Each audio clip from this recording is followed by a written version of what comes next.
آج ایک مرتبہ پھر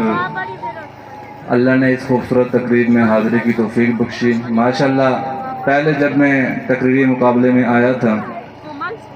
تو یہی ذوق و شوق آپ لوگوں کا کہ صبح 8 بجے سے لے کر میرے خیال میں ہم 3 بجے گئے تھے اور اس ٹائم تک آپ لوگ بیٹھے ہوئے تھے۔ تو اس وقت بھی میں نے ایک بات کی تھی کہ اتنی کثرت سے آنا اور اتنی دل جمی کے ساتھ بچوں کو دیکھنا، پروگرام کو دیکھنا، ایک پہاڑی علاقے میں، ایک دیہاتی علاقے میں، ہم تو شہری ماحول سے واقف ہیں، بہرحال وہاں پر ہمیں یہ چیز نظر نہیں آتی کہ جو ذوق و شوق آپ لوگوں میں نے دیکھا وہ میں نے اس سے پہلے کبھی نہیں دیکھا۔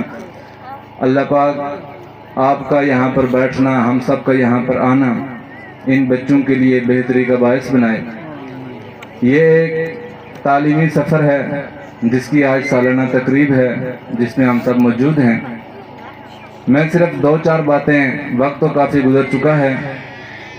لیکن جب اتنے دور سے آئے ہیں تو 2-4 باتیں میں آپ سے کرنا چاہتا ہوں۔ کہ اکثر لوگ یہ کہتے ہیں کہ تعلیم حاصل کرنے کا مقصد کیا ہے، تعلیم کی ضرورت کیا ہے،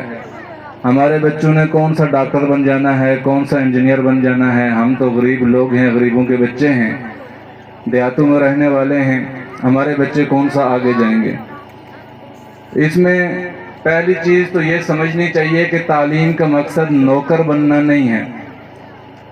اگر کوئی شخص یہ سمجھے کہ میرا بچہ تعلیم حاصل کرنے کے بعد کہیں پہ نوکری کرے گا، کہیں پہ افسر بن جائے گا، کہیں پہ کسی اچھی پوسٹ پہ چلا جائے گا، تو وہ حقیقت میں بچے کو تعلیم نہیں دلوا رہا بلکہ بچے کے اندر ایک غلامی کو پرورش پا رہا ہے۔ پہلی چیز تو ہمیں اس چیز سے باہر نکلنا چاہیے کہ تعلیم کا مقصد نوکری ہے، تعلیم کا مقصد شعور ہے۔ یہ تو ہم سب جانتے ہیں کہ اللہ پاک نے انسان کو اشرف المخلوقات بنایا۔ اتنا تقریباً سب کو پتہ ہوگا کہ کائنات میں جتنی بھی مخلوقات اللہ نے بنائی ہیں، آخر میں جب اللہ نے انسان کو بنایا تو انسان کو ان تمام مخلوقات پر فضیلت بخشی، انسان کو تمام مخلوقات پر برتری بخشی، رفعت دی، بلندی دی، عظمت دی، مقام دیا۔ اس کی وجہ کیا تھی؟ اس کی بنیادی وجہ صرف اور صرف تعلیم تھی کہ جب اللہ پاک نے سیدنا آدم علیہ السلام کی تخلیق کا ارادہ فرمایا،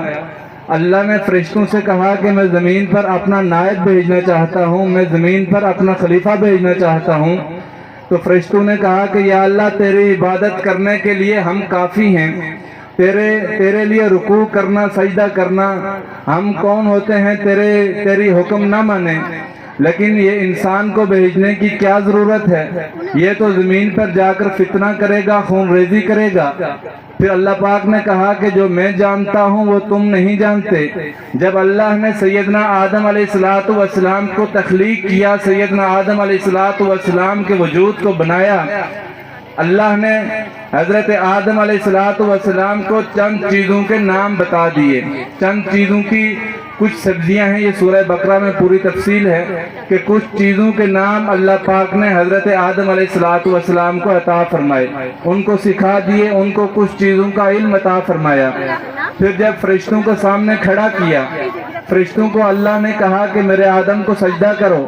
میں اپنے طور پہ یہ بات کہہ رہا ہوں کہ یقیناً فرشتوں کے ذہن میں یہ بات تو آئی ہوگی کہ عبادت تو ہم کر رہے ہیں، اللہ کی ہر بات ہم مان رہے ہیں، اللہ نے آدم کو بنایا تو ہم اس کو سجدہ کیوں کریں؟ اس کی وجہ کیا ہے؟ جب اللہ نے فرشتوں سے کہا کہ بتاؤ ان چیزوں کا نام کیا ہے، کچھ سبزیاں تھیں، پیاز تھا، ٹماٹر تھے، بتاؤ ان کا نام کیا ہے؟ فرشتوں نے نام بتانے سے انکار کر دیا کیونکہ وہ یہ علم نہیں رکھتے تھے۔ اللہ نے جب سیدنا آدم علیہ السلام سے پوچھا کہ آپ بتاؤ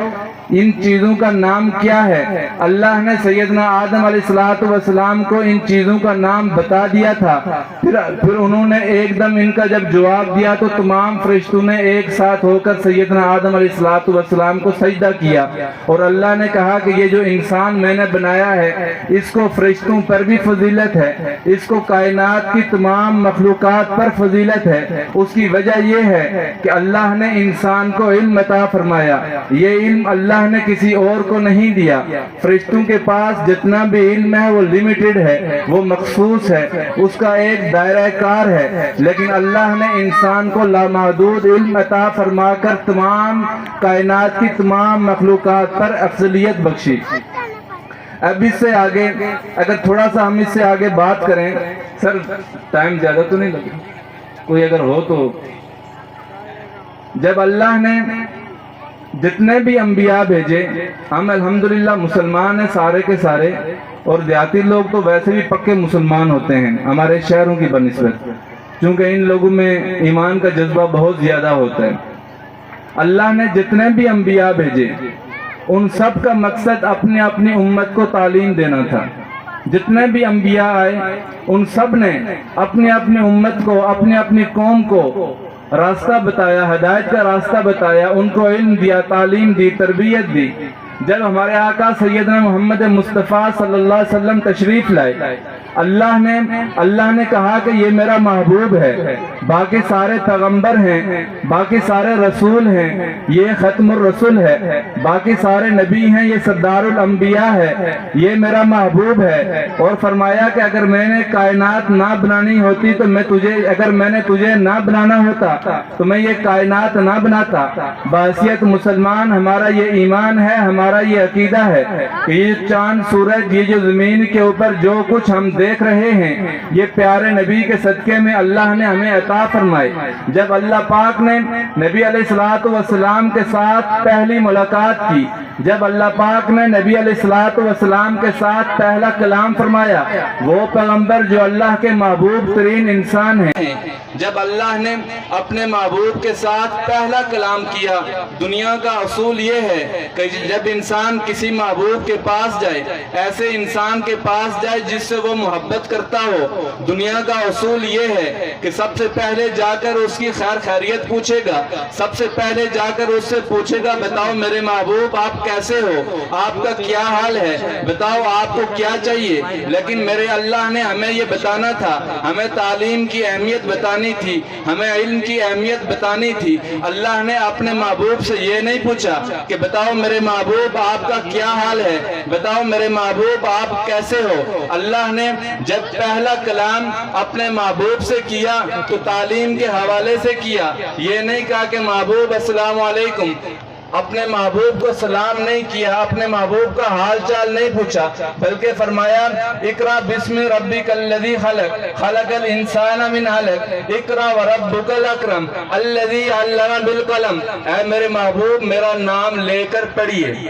حالانکہ اللہ پوچھ سکتا تھا نا کہ بتاؤ میرے محبوب آپ کیسے ہو. اللہ نے یہ نہیں پوچھا, اللہ نے پوچھا, اللہ نے کہا کہ میرے محبوب میرا نام لے کر پڑھ. یہاں پر اللہ کی حکمت یہ ہو سکتی تھی, اللہ ہمیں یہ بتانا چاہتے تھے کہ جب میں نے حضرت انسان کو پیدا فرمایا, فرشتوں سے سجدہ کروایا, وہ اس لیے سجدہ کروایا کہ آدم کے پاس علم تھا, میں نے اپنے محبوب کو بھیجا, سب سے پہلا کلام یہی کیا, اے میرے محبوب میرا نام لے کر پڑھ. اور جب نبی علیہ السلام نے پہلی جنگ لڑی, غزوہ بدر ہوئی, غزوہ بدر میں جب کفار کو قید بنا لیا گیا, جنگی قیدی بنائے گئے, تو اس وقت کفار بڑے پریشان ہوئے کہ پتہ نہیں ہمیں کیا سزا ملے گی, ہمیں کس طریقے سے رہائی ملے گی. تو نبی علیہ السلام نے یہ اعلان فرمایا کہ آپ میں سے جو پڑھا لکھا ہے, کسی کے پاس جو بھی ہنر ہے وہ ہمارے مسلمانوں کو سکھائیں, جو سکھائے گا اس کو رہائی ملتی جائے گی.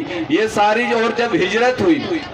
جب نبی علیہ السلام مدینہ پہنچے, سب سے پہلے وہاں پر نبی علیہ السلام نے مدرسے کی بنیاد رکھی. اصحاب صفہ کے نام سے انہوں نے ایک درسگاہ قائم کی. مقصد کیا تھا کہ عوام کو, امت کو, مسلمانوں کو, ان انسانوں کو تعلیم سے آگاہی دینا تھا. تو تعلیم کا بنیادی مقصد شعور حاصل کرنا. اور ماشاءاللہ احسان بھائی جس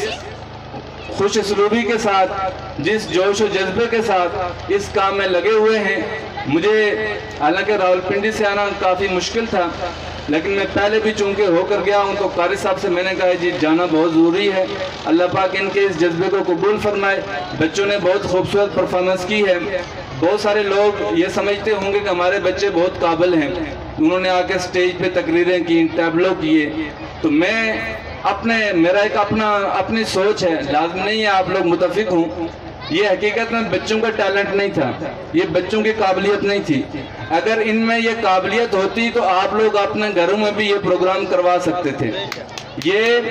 حقیقت یہ ہے، میں خود ایک تدریس کے ساتھ وابستہ ہوں، ایک ادارے کے ساتھ وابستہ ہوں۔ حقیقت یہ ہے کہ یہ ادارے کے جو اساتذہ ہوتے ہیں یہ ان کی قابلیت ہوتی ہے، یہ ادارے کا ٹیلنٹ ہوتا ہے، اساتذہ کا ٹیلنٹ ہوتا ہے، لیکن مسئلہ یہ ہے کہ وہ اساتذہ سٹیج پر آ کر پرفارم نہیں کر سکتے، وہ اساتذہ سٹیج پر آ کر آپ لوگوں کو بتا نہیں سکتے کہ ہمارے اندر قابلیت کیا ہے، تو وہ اپنی قابلیت آپ کے بچوں میں منتقل کر کے ان کو سٹیج پر لے آتے ہیں کہ دیکھو ہمارے اندر جو قابلیت ہے ہم نے آپ کے بچوں میں منتقل کی ہے۔ اور یہ میں آپ کو ایک حقیقت بتا رہا ہوں، ہمارا تجربہ ہے الحمدللہ، اور جتنے بھی اساتذہ ماشاءاللہ گورنمنٹ سکول سے بھی آئے ہیں یقیناً میری بات کو گارنٹی کریں گے کہ جب استاد قابل ہوگا، اور یہ ابھی مبشر صاحب فرما رہے تھے تقریری مقابلے کے حوالے سے کہ پہلا یہاں پر تقریری مقابلہ ہوا، تو میں اس سے بڑھ کر ایک بات کرتا ہوں، میں شہر میں رہتا ہوں، جب میں یہاں پر آیا تقریری مقابلہ کیا تو ادھر بیٹھے ہوئے میں نے فیصلہ کیا کہ میں بھی تقریری مقابلہ کر لوں گا، اور الحمدللہ میں نے بھی 16 دسمبر کو وہاں پر تقریری مقابلہ کروایا۔ اور اگر میں یہ کہوں کہ میں نے خود سے کیا، ذہن میں تو تھا سارا کچھ، لیکن یہاں پر دیکھ کر میں نے ارادہ کیا اگر پہاڑی علاقوں میں بیٹھ کر ایک شخص انتہائی کم وسائل، مجھے پتہ ہے یہاں پر فیسیں بھی کم ہوں گی اور بڑے معاملات ہوتے ہیں، اگر اس علاقے میں بیٹھ کر یہ لوگ اتنا عظیم کام کر رہے ہیں تو ہم شہر میں بیٹھ کر کیوں نہ کریں۔ الحمدللہ ہم نے ان کی تقلید کرتے ہوئے ہم نے بھی تقریری مقابلہ کرایا، اور یہاں سے ایک بچی بھی گئی تھی، اس نے تیسری پوزیشن بھی لی تھی،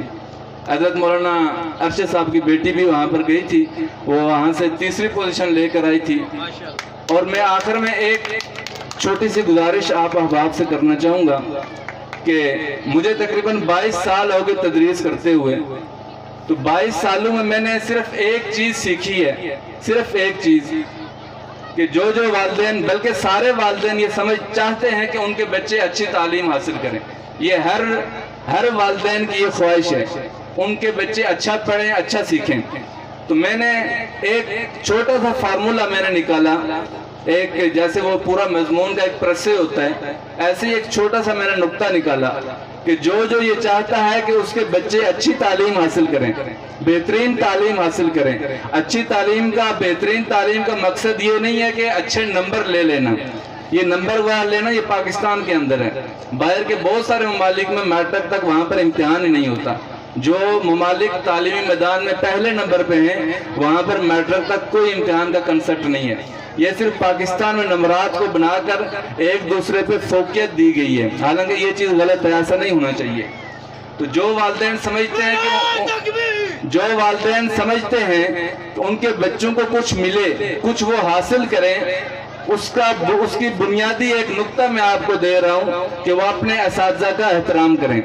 اپنے بچوں سے بھی کروائیں، خود بھی کریں۔ اس کی وجہ یہ ہے کہ یہ اساتذہ بے شک دنیاوی تعلیم دے رہے ہیں، بے شک پرائیویٹ سکول کے ہیں، ہر وہ شخص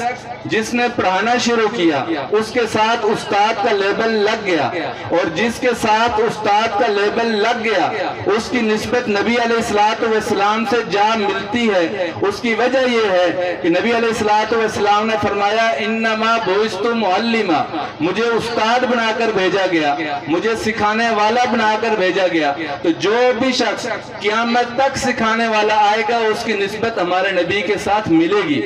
تو جس کی نسبت نبی سے ملتی ہو اس کی عزت کرنا، اس کا احترام کرنا میں اس کو واجب سمجھتا ہوں۔ تو جو والدین جو بچے